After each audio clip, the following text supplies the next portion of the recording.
വ്യത്യസ്തമായിട്ടുള്ള ഒരു മെഷീനാണ് നമ്മളിവിടെ കാണാൻ വേണ്ടി പോകുന്നത് കേട്ടോ. ഇതൊക്കെ വരുന്നത് നമ്മളുടെ പോപ്കോൺ ഒക്കെ പിന്നെ നമ്മൾ മാർക്കറ്റിൽ നിന്ന് പർച്ചേസ് ചെയ്യുമ്പോൾ ഇതേപോലെ ഗ്ലാസിനകത്ത് ഇതേപോലെ ട്രാൻസ്പെറൻറ്റ് പൗച്ചിൽ ചെയ്തു വരുന്നത്, അതിന് ചെയ്യാൻ ഹെൽപ്പ് ചെയ്യുന്ന ഒരു മെഷീനാണ്. ഇതിനകത്ത് നമുക്ക് ഇതേപോലെ ബോട്ടിൽ വെച്ച് സെറ്റ് ചെയ്ത് ഇതിനകത്തായിട്ട് തള്ളി കൊടുക്കാം. ജസ്റ്റ് ഇതൊന്ന് വെച്ച് പ്രസ് ചെയ്തെടുത്തു കഴിഞ്ഞാൽ നമുക്ക് ഈ സാധനം സീൽഡ് ആയിട്ട് കവേർഡ് ആയിട്ട് വരും. ഇപ്പോൾ ലസ്സി ആണെങ്കിലും അല്ലെങ്കിൽ ജ്യൂസസ് ആണെങ്കിലും ഒക്കെ നമുക്ക് ഇതേപോലെ നല്ല സീൽഡ് പാക്കിങ്ങിൽ നമുക്ക് കൊടുക്കാൻ സാധിക്കും. കുറച്ചുകൂടി ആളുകൾക്ക് ഇംപ്രസീവ് ആവും. ഇപ്പൊ നമ്മുടെ മിൽക്കി മിസ്റ്റിന്റെ ഒക്കെ പോലെ ഇതേപോലെ നിങ്ങൾക്ക് പ്രോഡക്ട്സ് ചെയ്യാൻ പറ്റും. ഇത്രയും കട്ടി കൂടിയ ഒരു ഇതുപോലും നമുക്ക് ചെയ്യാൻ പറ്റും. നമുക്ക് ഇതിനകത്ത് ടെമ്പറേച്ചർ കൺട്രോളർ ഉണ്ട്. ഓരോന്നിനനുസരിച്ച് നമുക്ക് അതിന്റെ ടെമ്പറേച്ചർ കാര്യങ്ങളൊക്കെ സെറ്റ് ചെയ്ത് കൊടുക്കാം. ഇവിടുത്തെ ടെമ്പറേച്ചർ കൺട്രോൾ ചെയ്യാനുള്ള ഒരു നോബ് ഉണ്ട് കേട്ടോ. അതുപോലെ ഫുൾ ഫംഗ്ഷൻസ് ഇവിടെ വരുന്നുണ്ട്. അപ്പൊ അതനുസരിച്ചല്ലേ പ്രൊഡക്റ്റിന്റെ തിക്നെസ് അനുസരിച്ച് നമുക്ക് സെറ്റ് ചെയ്ത് കൊടുക്കാം. ഇതൊരു സെമി ഓട്ടോമാറ്റിക് മോഡലാണ്. ഇത് നമ്മൾ ഓരോന്ന് പ്രസ് ചെയ്ത് കഴിയുമ്പോൾ ഇത് ഓട്ടോമാറ്റിക്കലി റൊട്ടേറ്റ് ചെയ്ത് വരും. അതിന് ഇവിടെ ഒരു ഐ മാർക്ക് ഉണ്ടാവും. അത് പ്രിന്റഡ് പൗച്ചസിനകത്ത് അത് ഉണ്ടാവും. നിങ്ങൾക്ക് ഇതേപോലെ തന്നെ നിങ്ങളുടെ ലോഗോ ഒക്കെ വേണമെങ്കിൽ ഇതിനകത്ത് പ്രിന്റ് ചെയ്തിട്ട് നമുക്ക് ഇത് ലോഡ് ചെയ്യുകയാണെങ്കിൽ അതനുസരിച്ച് നമ്മുടെ ഇതേപോലെ ചെയ്തെടുക്കാൻ പറ്റും. അതും കസ്റ്റമേഴ്സിന്റെ ഇഷ്ടം അനുസരിച്ച് വേണമെങ്കിൽ വേണ്ടാതെ ഉപയോഗിക്കാം. എന്ത് വിലയിലാണ് നമുക്ക് സ്റ്റാർട്ട് ചെയ്യുന്നത്? ഇത് വരുന്നത് നമുക്ക് 30,000 മുതലാണ് വരുന്നത് ഈ സെമി ഓട്ടോമാറ്റിക്. അന്ന് ഇത് നമുക്ക് അത്രയും ഇൻവെസ്റ്റ് ചെയ്യാനില്ല. കുറച്ചുകൂടി അഫോർഡബിൾ പ്രൈസ് വേണം. നമുക്ക് ഒരു 6,500 മുതൽ വരുന്ന മെഷീനാണ് ഈ കാണുന്നത്. ഇതിന്റെ ഒരു അഡ്വാൻറ്റേജ് എന്താണെന്ന് വെച്ച് കഴിഞ്ഞാൽ ഇത് നമുക്ക് ഇതേപോലെ ചെറിയ ഗ്ലാസ്സുകൾ കാര്യങ്ങളൊക്കെ ഇതേപോലെ നമുക്ക് വെച്ച് അതിന്റെ പുറത്ത് നമുക്ക് ഫോയിൽ ഇതേപോലെ പ്ലേസ് ചെയ്ത് നമുക്ക് ഇതിനകത്ത് വെച്ച് ചെയ്യാവുന്നതാണ്. ജസ്റ്റ് ഒരു പ്രസ് ചെയ്താൽ മാത്രം മതി. ഇതിന് നമുക്ക് അതിന്റെ കറക്റ്റ് അളവിൽ സെറ്റ് ചെയ്തിട്ട് ജസ്റ്റ് ഒന്ന് പ്രസ് ചെയ്ത് കൊടുത്തെടുത്തു കഴിഞ്ഞാൽ കംപ്ലീറ്റ്ലി അത് സീൽഡ് ആയി. ഇതേപോലെ ചെറിയ ചെറിയ ജ്യൂസ് ഷോപ്പുകളൊക്കെ നമ്മൾ നോർത്ത് ഇന്ത്യയിലൊക്കെയാണ് നമ്മൾ ഇത് ഏറ്റവും കൂടുതൽ വിൽക്കുന്നത്.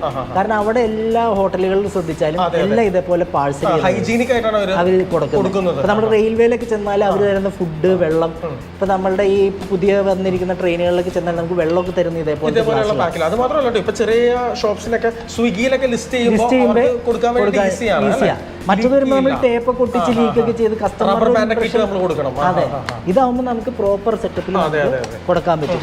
അതുപോലെ തന്നെ ഇതേപോലത്തെ ഇതിനകത്ത് നമ്മുടെ അരവണ പായസം അല്ലെങ്കിൽ നമ്മുടെ സ്പ്രിങ്കിൾസ് ഇതൊക്കെ ചെയ്യുന്നതിനകത്ത് നമുക്ക് ഇതേപോലെ തന്നെ നമുക്ക് ചെയ്യാൻ പറ്റും. അങ്ങനെ ചെയ്യുന്ന ഒരു പ്രൊഡക്റ്റ് ആണ്. ഇതൊക്കെ എന്ത് പ്രൈസിലാണ് നമുക്ക് ഈ ഒരു മെഷീൻ എന്ത് വിലയാണ്? 6,500 രൂപ മുതൽ മോഡൽസ് ഉണ്ട്. 6,500 രൂപ വരുന്നുള്ളൂ. അതിനകത്ത് നമുക്ക് ഇതിപ്പോ 120 mm ഡയമീറ്റർ വരുന്ന നോർമൽ യൂസിന് ഇത് മതി. ഇനി 5 കിലോന്റെ ഒക്കെ ഉണ്ട്, 160 ഉണ്ട്, അതിലും വലുതുണ്ടെങ്കിൽ 200 ഉണ്ട്. വ്യത്യസ്തമായിട്ടുള്ള മെഷീൻ കേട്ടോ. അപ്പൊ അടുത്ത മറ്റൊരു മോഡൽ ഇതേ വന്നിട്ടുണ്ട്. ഇതെന്ന് പറഞ്ഞാൽ ഇൻഡക്ഷൻ സീലറാണ്. ഇൻഡക്ഷൻ. അതെ, ഇത് നമ്മൾ ആദ്യം കണ്ടത് ഹീറ്റ് ബേസ്ഡ് മെഷീനാണ്. ഇത് ഇൻഡക്ഷൻ ബേസ്ഡ് മെഷീനാണ്. ഇപ്പൊ നമ്മളുടെ ഈ ബൂസ്റ്റ് അല്ലെങ്കിൽ ഹോർലിക്സ് ഒക്കെ നോക്കി ഇതേപോലെ കോട്ടിങ് ഉണ്ട്. അതുപോലെ ഇവിടെ ഒരു വൈറ്റ് കളർ വാഡ് ഉണ്ടാവും.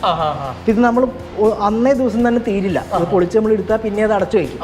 ഇപ്പൊ നോർമലി ഈ പിരീഡ് ഇടയിൽ കൂടെ ചെറിയ എയർ കയറും. അപ്പൊ എയർ കയറി ഈ സാധനം കട്ടുപിടിച്ചു. അപ്പൊ അങ്ങനെ പോവാതിരിക്കാനായിട്ട് ഈ ഒരു വാഡും കൂടി ഇതിനകത്ത് വരും. ഇതിന്റെ ഇതുപോലത്തെ ഇൻഡക്ഷൻ വാഡുകളാണ് വരുന്നത്. ഇത് പെറ്റ് ബോട്ടിലിനാണെങ്കിൽ അതേപോലെ തന്നെ ഗ്ലാസ് ബോട്ടിലിനാണെങ്കിൽ സെപ്പറേറ്റാണ് വരുന്നത്. ഇത് നമ്മൾ ഇതിനെ ഇതേപോലത്തെ ക്യാപ്പിനകത്തായിട്ട് ജസ്റ്റ് പ്ലേസ് ചെയ്യുക. അതിനെ ഇതേപോലെ ക്യാപ്പ് ഇട്ട് അടച്ചു വയ്ക്കാം. അടുത്ത് നന്നായി ടൈറ്റ് ചെയ്ത് വെച്ചിട്ട് ഇത് വെച്ച് നമുക്ക് ഇതിൻ്റെ ജസ്റ്റ് മുകളിൽ വെച്ച് ഒന്ന് പ്രസ് ചെയ്ത് കൊടുത്താൽ നമുക്ക് എന്താ സംഭവിക്കുന്നത് നോക്കാം. Okay, fine. കംപ്ലീറ്റ്ലി അത് സീലായി കേട്ടോ. ആ ഒരു ക്യാപ്പിന് ചൂടോ കാര്യങ്ങളോ ഒന്നും തന്നെ സംഭവിക്കാതെ അതെ, ഇൻഡക്ഷൻ പ്രോസസ് ഉപയോഗിച്ചിട്ടാണ് നടക്കുന്നത്. അപ്പോൾ ഇതിൻ്റെ ഒരു അഡ്വാൻറ്റേജ് എന്താണെന്ന് വെച്ച് കഴിഞ്ഞാൽ നിങ്ങൾക്കിപ്പോൾ ഇതേപോലെ തന്നെ പ്രോഡക്റ്റ് അച്ചാറൊക്കെ ആണെങ്കിൽ അതുപോലെ നമ്മുടെ കൊക്കോ പൗഡർ ഇന്ന് ഒത്തിരി ആൾക്കാർ ചെറിയ കുടുംബശ്രീ പ്രോഗ്രാമൊക്കെ ചെയ്യുന്ന, അപ്പോൾ അതൊക്കെ നമുക്ക് ഇതേപോലെ തന്നെ ഇവരായിട്ട് നമുക്ക് കോമ്പീറ്റ് ചെയ്യാൻ പറ്റുന്ന രീതിയിൽ നമുക്ക് മാർക്കറ്റിൽ എത്തിക്കാം. ഇതൊക്കെ വരുന്നത് നമുക്ക് ഒരു 7,500 രൂപ മുതൽ ഈ മെഷീൻസ് സ്റ്റാർട്ട് ചെയ്യുന്നുണ്ട്. ഇതും പല സൈസിൽ വലിപ്പത്തിലൊക്കെ അവൈലബിൾ ആണ്. അപ്പോൾ എനിക്ക് തോന്നുന്നു ഈ ഒരു ഡയമീറ്റർ തന്നെ അത്യാവശ്യം നോർമൽ എല്ലാവർക്കും പോകും അല്ലേ? കുടുംബശ്രീക്കാർക്കൊക്കെ അവരുടെ പ്രൊഡക്റ്റ് വേറെ ലെവലിലേക്ക് അല്ലെ, ഇന്റർനാഷണൽ ലെവലിലേക്ക് മാറ്റാനായിട്ട് നമുക്ക് സാധിക്കും അല്ലേ? തീർച്ചയായിട്ടും. എനിക്ക് തോന്നുന്നു ഇവിടെ ചില കമ്പനീസ് ഒക്കെ അവരുടെ ബാച്ച് കോഡിങ്ങോ അല്ലെങ്കിൽ ഈ പറയുന്ന പോലെ അവരുടെ ഒരു ലോഗോസും കാര്യങ്ങളൊക്കെ ചെയ്യുന്ന കമ്പനീസിനെ ക്വാണ്ടിറ്റി അനുസരിച്ച് നമുക്ക് ഇതൊക്കെ അവൈലബിൾ ആണ്. കൂടുതൽ ക്വാണ്ടിറ്റി ഉണ്ടെങ്കിൽ അതിനകത്ത് പ്രിന്റ് വരെ നമുക്ക് ചെയ്ത് കിട്ടും. ഇതിന്റെ റോ മെറ്റീരിയൽസ് നമുക്ക് ഈസിലി മാർക്കറ്റിൽ അവൈലബിൾ ആണ്. നമുക്ക് ഇതൊക്കെ നന്നായിട്ട് സപ്ലൈ ചെയ്യുന്ന നല്ല സപ്ലൈയേഴ്സിന്റെ കോൺടാക്ട്സ് ഉണ്ട് നമുക്ക്. അപ്പൊ അത് കടകളൊന്നും അല്ല, ഡയറക്റ്റ് മാനുഫാക്ചറേഴ്സ് കുറഞ്ഞ വിലയിൽ ആളുകൾക്ക് വാങ്ങാനും സാധിക്കും. പിന്നെ അതിന്റെ തന്നെ സെമി ഓട്ടോമാറ്റിക് മോഡലാണ് ഇൻഡക്ഷൻ സീലർ. സീലർ തന്നെയാണ്. ഇതിൽ നമ്മൾ ഓരോന്നും എടുത്ത് നമ്മൾ കൈകൊണ്ട് പ്രസ് ചെയ്യും. അതെ അതെ അതെ. ഈ മെഷീൻ ആകുമ്പോൾ നമ്മളുടെ ഒരു അഡ്വാൻറ്റേജ് എന്താണെന്ന് വെച്ച് കഴിഞ്ഞാൽ ഇതിനകത്ത് നമുക്ക് പ്രോഡക്റ്റ് ഇതേപോലത്തെ ബോട്ടിൽസ് ആണെങ്കിൽ നമ്മൾ ഇൻഡക്ഷൻ വാഡിന് നമുക്ക് ഇതിനകത്ത് പ്ലേസ് ചെയ്ത് കൊടുക്കാം. എന്നിട്ട് ഇതിനെ ലോക്ക് ചെയ്തിട്ട് നമുക്ക് ഓരോന്നോരോന്നായിട്ട് ഇതേപോലെ നമ്മൾ വെച്ച് കൊടുത്താൽ മതി. അപ്പോൾ ഇതിങ്ങനെ ലൈനായിട്ട് ഓക്കെ നമുക്കിതേപോലെ പ്രൊഡ്യൂസ് ചെയ്ത് പുറത്ത് വരും. Okay fine. ഓട്ടോമാറ്റിക് ആയിട്ട് ഈ പറയുന്ന പോലെ അത് സീൽഡ് ആയി. അപ്പോൾ നമുക്കിത് മെറ്റീരിയൽ ഇതിനകത്ത് ഫില്ല് ചെയ്ത് ഡയറക്റ്റ് പൗഡേഴ്സോ ക്രീംസോ എന്ത് വേണമെങ്കിലും ചെയ്യാം.